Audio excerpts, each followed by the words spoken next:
BJP vote bank ఎవరి ఖాతాలో పడింది అనుకోవచ్చు సార్? బీజేపీ సీరియస్ గా తీసుకోలేదనేటువంటిది మీ అభిప్రాయం లేదా మరికొందరి అభిప్రాయం. నేనైతే అంగీకరించట్లేదు. బీజేపీ కూడా సీరియస్ గా తీసుకుంది. తీసుకోబట్టి ఇద్దరు కేంద్ర మంత్రుల్ని, అనేక మంది ఎంపీలని, వీళ్ళందరినీ కూడా దించి క్యాంపెయిన్ చేసింది. కాకపోతే దానికి అంత సీన్ లేదు అనేటువంటిది గత ఎన్నికల్లో వచ్చినటువంటి ఓటింగ్ ఫలితాలన్నీ చెప్పాయి. దాని కొనసాగింపు గానీ ఇప్పుడు కూడా ఉంటుంది అనేటువంటిది నేను మొదటి నుంచి చెప్తున్నాను.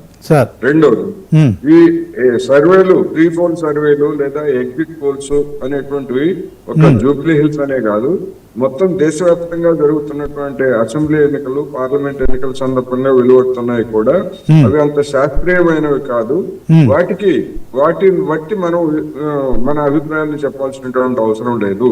అయితే మరి వీటితో నిమిత్తం లేకుండా ఇక్కడ ఎవరు గెలుస్తారు ఏమిటి అని చూసినప్పుడు గతంలో జరిగినటువంటి పరిణామాలు, మన కంటోన్మెంట్ నియోజకవర్గంలో సానుభూతి పనిచేయలేదు. అదేవిధంగా ఉప ఎన్నికల సందర్భంగా తెలంగాణలోను లేదా దేశంలోని వివిధ ప్రాంతాల్లో అధికారంలో ఉన్నటువంటి పార్టీలకు ఉన్నటువంటి అడ్వాంటేజ్ లేదా ఓటర్లలో ఉన్నటువంటి కొన్ని భ్రమలు, ఇవన్నీ కలిసి స్వల్ప మెజార్టీతో కాంగ్రెస్ గెలిచే అవకాశాలు ఉన్నాయని చెప్పేసి నేను ఎన్నికలకు ముందు నుంచి చెప్తున్నాను. ఇప్పుడు కూడా అదే చెప్తున్నాను. అయితే మెజార్టీ 2% అయితే 4,000, 3% అయితే 4,000 ఇది ఉంటది. ఇక్కడ ఇంకొక అసలైనటువంటి ముఖ్యమైనటువంటి విషయం ఏంటంటే, ఇప్పుడు ఎగ్జిట్ పోల్స్ పరిగణలోకి తీసుకుంటే బీజేపీ ఓట్లు అనేటువంటివి మరి సగానికి సగం తగ్గిపోతున్నాయి. 16,000 కంటే వచ్చేటువంటి పరిస్థితి కనపట్లేదు. గత ఎన్నికల్లో దానికి 25,000 వచ్చాయి. మరి ఆ ఓట్లన్నింటినీ కాంగ్రెస్ ఆరోపిస్తున్నట్టుగా, లేకపోతే గత ఎన్నికలకు ముందే వచ్చినటువంటి ఆరోపణల ప్రకారం బీఆర్ఎస్ పార్టీకి ఏమైనా బదలాయించిందా లేకపోతే ఏం చేసింది అనేటువంటిది మనం ఎన్నికల ఫలితాలు వచ్చిన తర్వాత మనకు తెలుస్తుంది. మొట్టమొదటిగా ఇంకొక విషయం నేను ఒకటే చెప్తా, ఒకే విషయం.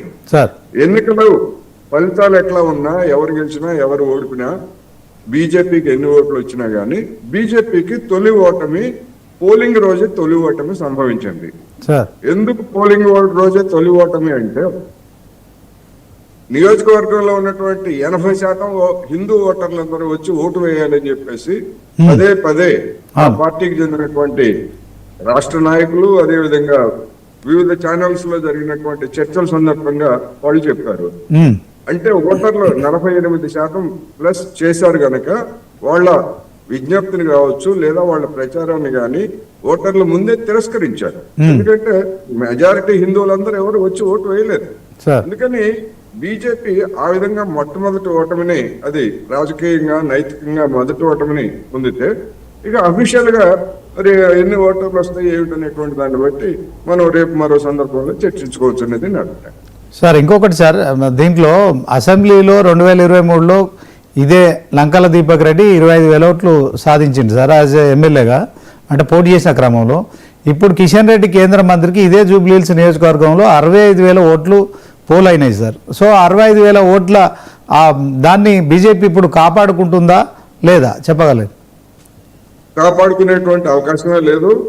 కిషన్ రెడ్డి పరువు పోవడం ఖాయం, మురికి మూసీలో కలవడం ఖాయం. Sir okay, thank you sir. Jayaram గారు చెప్పండి, ఎట్లా చూస్తారు జూబ్లీహిల్స్ ఉప ఎన్నిక సంబంధించినంత వరకు? కాంగ్రెస్ మేమే రేసులో ముందున్నామని చెప్పి ప్రచారం చేసుకుంటుంది. ఆ రకమైన వాతావరణం కూడా కనిపిస్తుంది సోషల్ మీడియాలో కూడా. కొంత ఇందాక మరి